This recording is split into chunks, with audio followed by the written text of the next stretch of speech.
আসসালামু আলাইকুম। আমি আজকাল সাবুদানা দিয়া একটা নতুন রেসিপি তৈরি করবো। আমি ছোটো দানা রাঁধছি। এই দেখেন 250 গ্রাম সাবুদানা আনছি। এই দেখুন ছোটোটা এই ভালো মতো দিয়া ভিজায় রাখুন।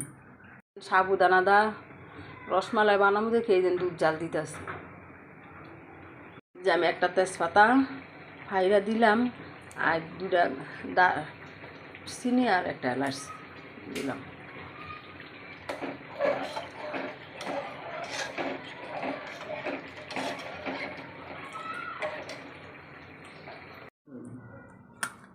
এই দেখেন আমার সাবুটা নরম হয়ে গেছে গা, একেবারে সিদ্ধ হয়েছে। এখন এই সাবুটা ডললাম,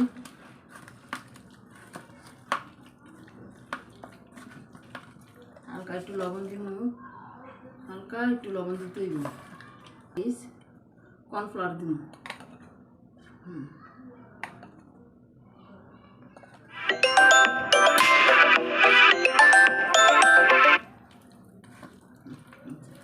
একটু করে গোলা নিয়া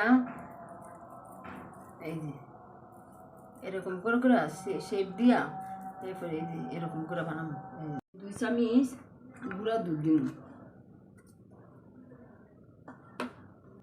2 চামচ গুঁড়া দুধ দিলাম। এই যে ঠান্ডা পানি গুলা দিলাম আর কি।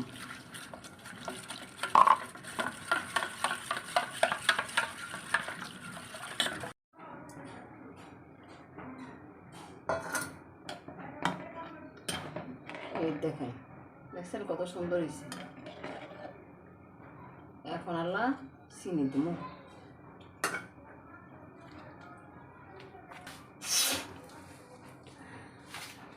আপনাকে ইচ্ছা, আপনারা যতটুকু মিষ্টি খান অতটুকু মিষ্টি দিবেন, কারণ যদি কম খান কম মিষ্টি দিবেন। আর মিঠা জিনিস তো মিষ্টি না হলে ভালো লাগে না, বুঝলেন না। আমি এই যে লবণ দিলাম, মিষ্টি জিনিস একটু লবণ না দিলে খাইতে ভালো লাগবে না। সুন্দর হয়েছে রসমালাই, সাবুর রসমালাই কেন অনেক সুন্দর। আমি একটু বাটিতে আমার মেয়েটা খাইব। দেখো একদম নরম তুলতুলে।